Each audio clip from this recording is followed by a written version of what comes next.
Nah, kemudian mari kita lanjutkan. Mari kita berbicara tentang batasan aurat. Tentu batasan aurat itu kan tertuju kepada dua jenis. Ada aurat laki-laki dan ada aurat perempuan. Nah, dua jenis manusia. Nah, yang pertama kita bicarakan aurat laki-laki. Nah,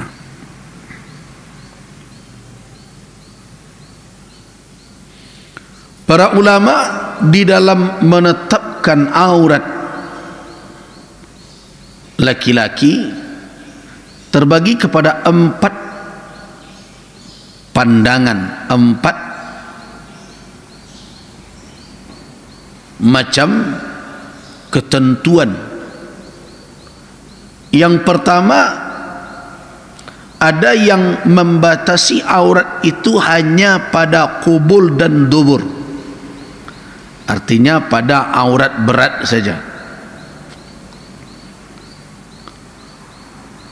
yaitu tempat keluar buang air saja, depan belakang, itu saja yang aurat. Nah, kalau pendapat ini yang dipakai, ya benarlah mereka yang hanya pakai segitiga pengaman itu saja. Nah,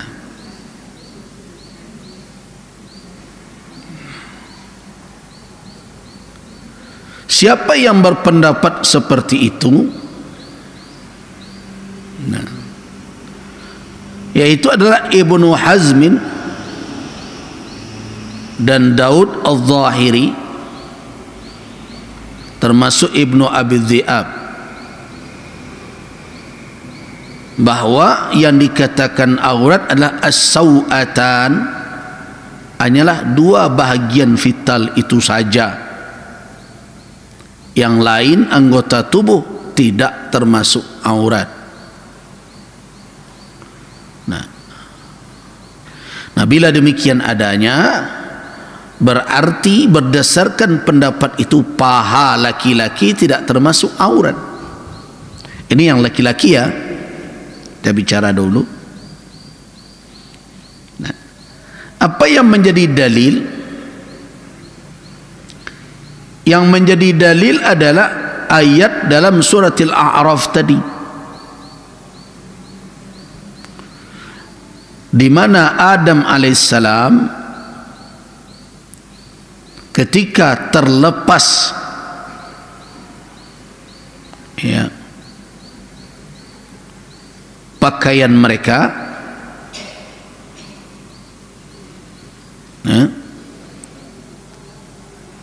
terlepas pakaian mereka, maka Allah katakan bahwa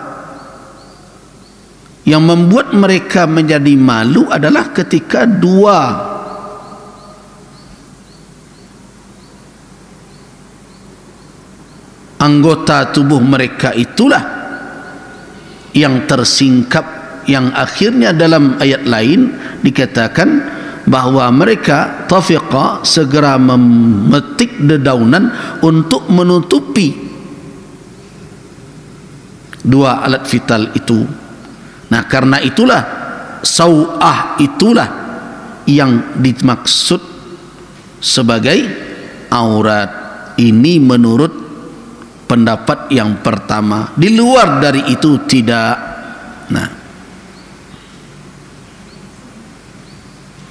Nah, kemudian mereka juga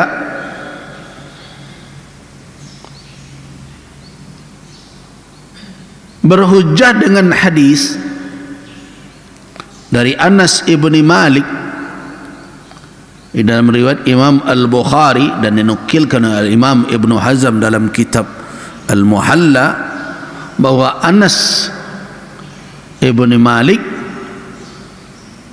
bercerita ketika Nabi pergi berperang ke Khaybar, salat waktu itu subuh, kemudian Rasulullah menunggangi kendaraan beliau, tunggangan beliau, kemudian Abu Talhah juga, dan kata Anas beliau membonceng dengan Abu Talhah. Nah, dekat dengan Nabi sallallahu alaihi wasallam.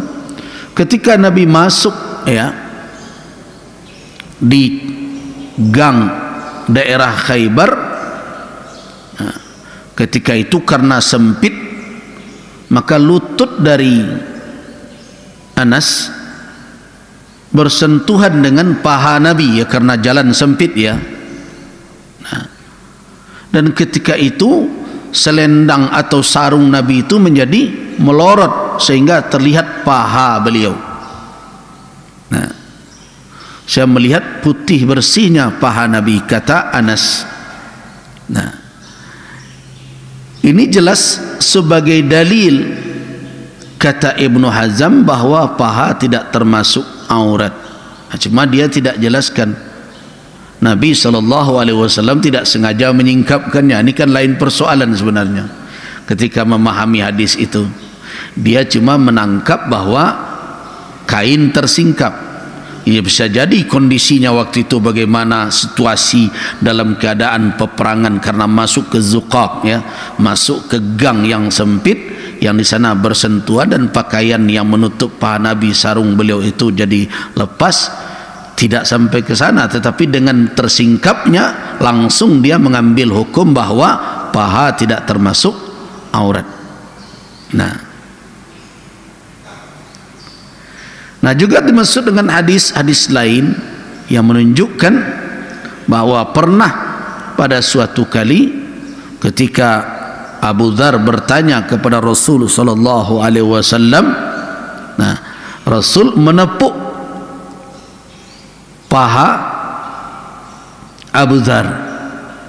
Nah, sambil Nabi berkata, "Shallis shalah li waqtiha, fa in adrakatka as-salatu ma'ahum fa shalli, wa la taqul inni qad shallaitu fala usalli." Jadi kalau ada orang masuk ke masjid, dia sudah salat, kebetulan bertemu orang salat, salatlah dengan mereka yang berjamaah salat itu. Kalau masuk dalam keadaan orang sedang salat, jangan katakan saya sudah salat tadi tapi Pak Masud saji duduk saya di sudut, jangan. Nah, ini nasihat Nabi. Nah, bila demikian adanya, nah ketika itu Nabi menepuk paha Abu Dzar, dan Abu Dzar kebetulan mungkin tersingkap pahanya.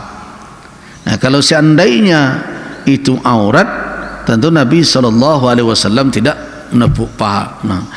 Nah, perlu difahami betul bahwa peristiwa ini kapan terjadi, karena Abu Dzar perlu kita tahu bahwa ketika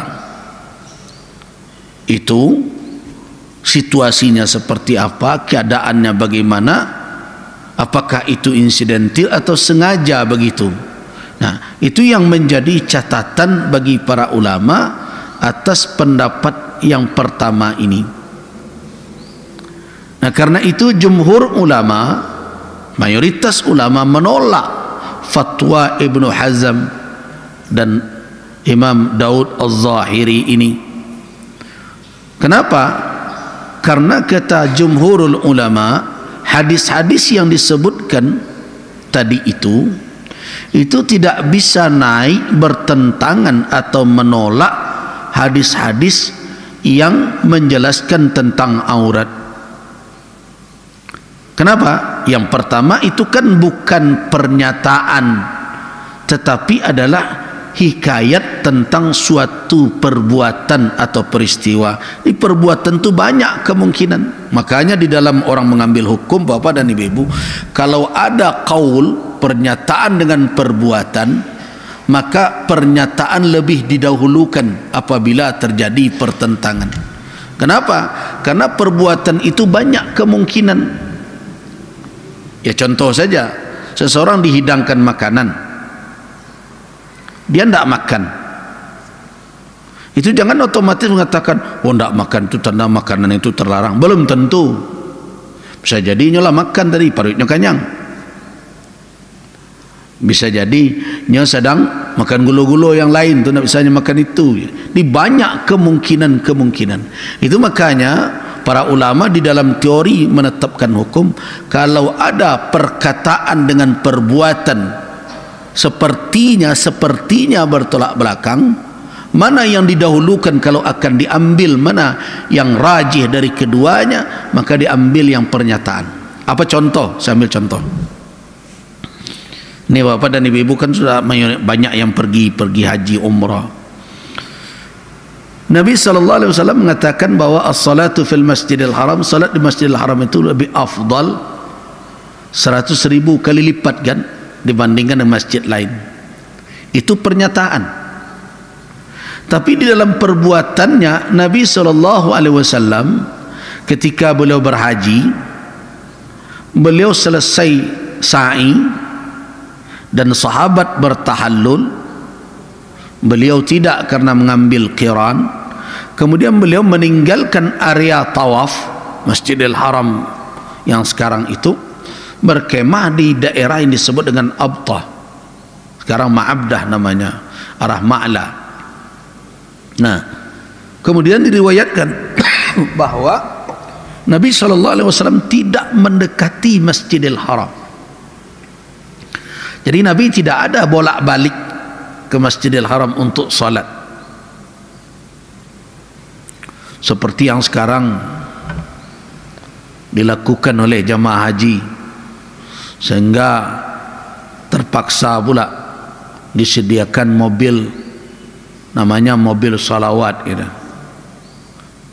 Bukan hanya mobil yang solat ya, mobil dipakai oleh jemaah haji dari hotelnya dan jaraknya jauh itu ke masjid, mobil salawat yang sekarang sedang diperiksa oleh orang, jangan-jangan ada korupsi pula di sana gitu ya. Nah, ini ada orang pendapat, ini ngapain ini jemaah haji, kan Nabi dahulu tidak bolak-balik. Nah, ulama kan mengatakan yang tidak bolak-balik itu kan perbuatan Nabi. Tapi di dalam pernyataan Nabi, beliau mengatakan solat di Masjidil Haram itu afdal 100.000 kali lipat. Itu pertanda bahwa beliau mendorong umat beliau untuk salat di Masjidil Haram. Nah, ketika perbuatan beliau tidak seperti itu, pernyataan beliau seperti itu, mana yang didahulukan? Pernyataan. Kenapa? Karena perbuatan itu bagai kemungkinan. Kemungkinannya apa? Yang pertama, Nabi menimbang. Bisa jadi Nabi kan ingin agar umat beliau itu tidak memaksakan diri, melainkan orang-orang yang memang mampu. Kalau beliau bolak-balik, itu akan membuat nanti seluruh sahabat akan bolak-balik pula. Nah, akan menimbulkan kesulitan. Padahal jarak beliau dengan untuk pergi lagi ke Mina itu hanya berkisar 3 hari saja. Nah, dengan itu nampak bahwa Nabi SAW sengaja menunjukkan yang lebih ringan supaya nanti jangan menjadi beban di kemudian hari untuk umat. Jadi sama dengan kasus salat tarawih.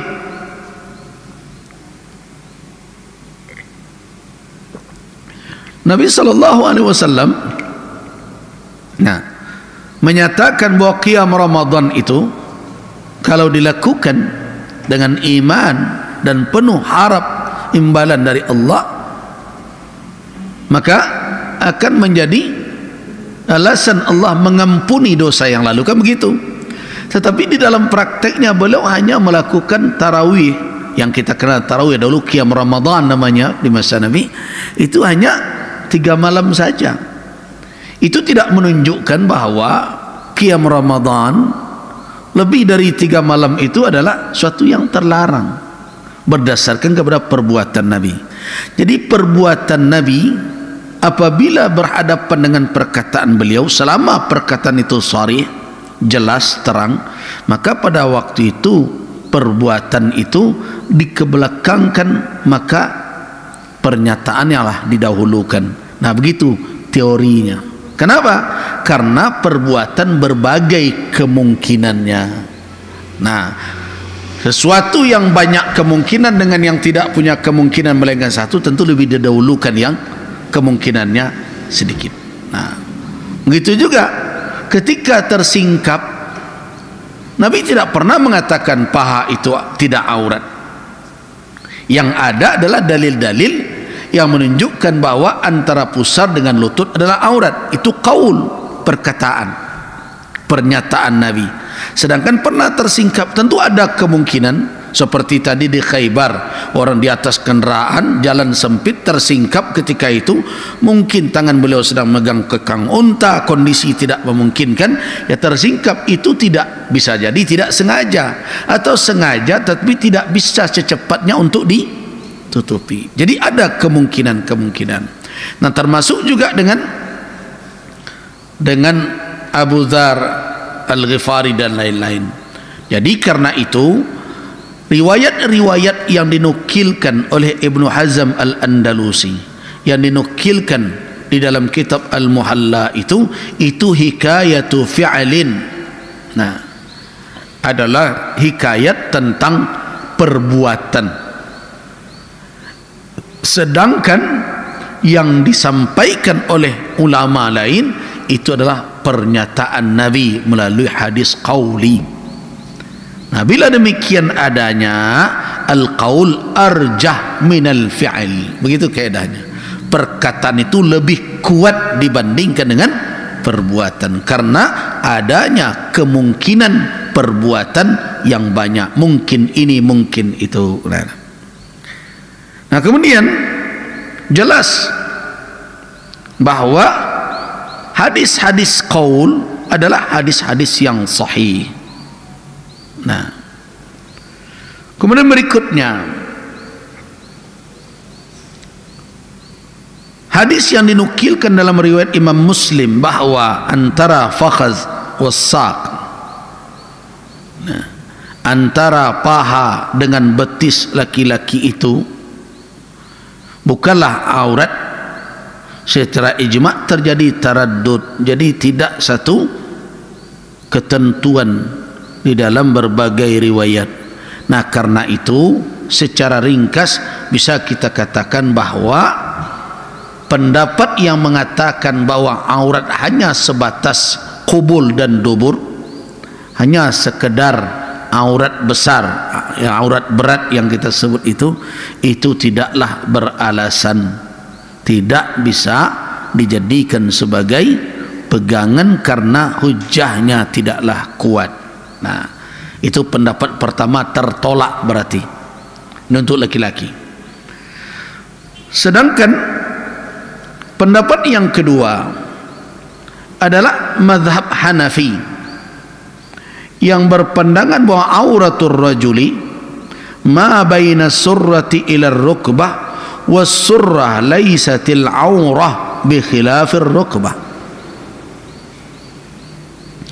Pendapat yang kedua, aurat laki-laki itu antara pusar dengan lutut. Lutut termasuk aurat, tetapi pusar tidak. Jadi antaranya sepakat, ya. Cuma persoalannya pusarnya masuk atau tidak. Dalam mazhab Hanafi pusar tidak. Nah, lutut masuk. Nah, jadi karena itu mereka mengatakan, menuntut bahwa pusar tidak perlu ditutup. Nah, namun lutut harus, karena itu aurat. Nah, yang menjadi dalil adalah hadis dari Amr bin Shu'aib. Nabi SAW mengatakan auratul rajuli ma baina surratihi ila rukbatihi. Aurat laki-laki antara pusarnya sampai ke lututnya. Dalam riwayat yang lain, ma duna surratihi hatta yujawizu rukbatihi. Ada riwayat lain bunyinya, yaitu yang di bawah pusarnya sampai melampaui batas kedua lututnya. Nah, kalimat ila itulah yang difahami dengan ma'a, disama dengan pernah kita dulu mengkaji tentang wudu. Ada orang yang berpendapat bahwa kalau membasuh tangan itu, kalau dari siku sampai ke ujung jari katanya tidak sah. Saya katakan itu tidak benar. Kenapa?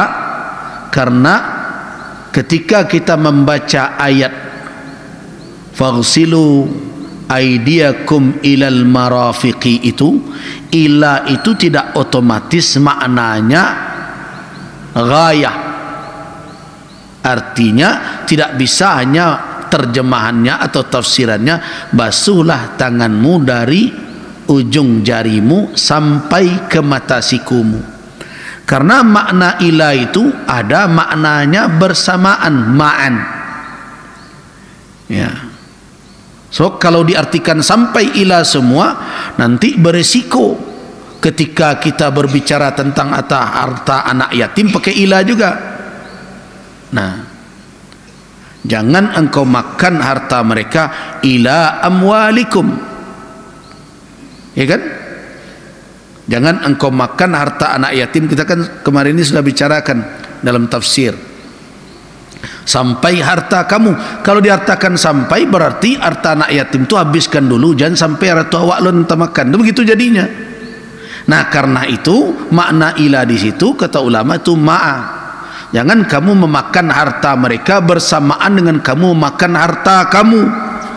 Jadi harta kamu sajalah makan, dia makan lo harta anak yatim. Jadi berbeda itu ila dengan makna ghayah, batas, dengan ila makna ma'an. Nah kata mazhab Hanafi, ila di sini pada lutut itu ma'an. Jadi aurat itu adalah antara pusar dengan lutut. Sampai lutut itu maknanya bersamaan dengan lutut termasuk aurat, gitu pemahaman mazhab Hanafi. Nah kemudian pendapat yang ketiga, inilah jumhur ulama dari kalangan Syafi'iyah, Malikiyah, Hanabilah.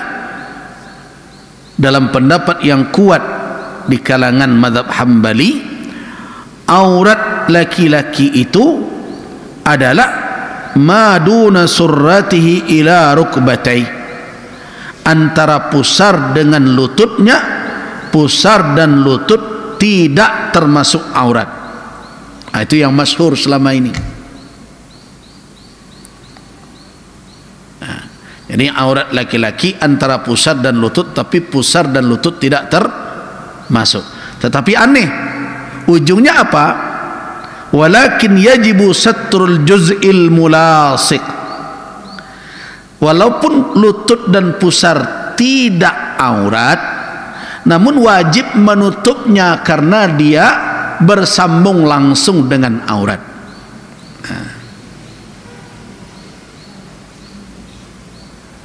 Nah, bersambung langsung dengan aurat. Sebab kenapa? Alasannya kan mabaina, antara pusar dengan lutut. Ya kalau antara tentu tidak masuk pusarnya, tidak masuk lututnya. Nah, cuma kenapa para ulama mengatakan pusar dan lutut wajib ditutup? Karena mulasik, karena bertempelan atau melekat dengan aurat. Nah, so kalau tidak ditutup itu tersingkap nanti aurat jadinya. Jadi tampak bahwa rujukan dalilnya sama, cuma memahaminya. Nah, sedangkan pendapat yang kuat, ya, saya lebih cenderung kepada apa? Ada pendapat yang keempat, ini belum lagi yang kita pilih, sekelompok dari ahli fikih, bahwa pusar itu adalah lutut, adalah aurat. Jadi kalau kita bandingkan, ada yang menganggap aurat laki-laki itu sau'atan saja, dua bahagian yang menjadi aurat berat saja, kubul dan dubur. Ada yang berpendapat bahwa dari pusar ke lutut, lutut masuk, pusar tidak.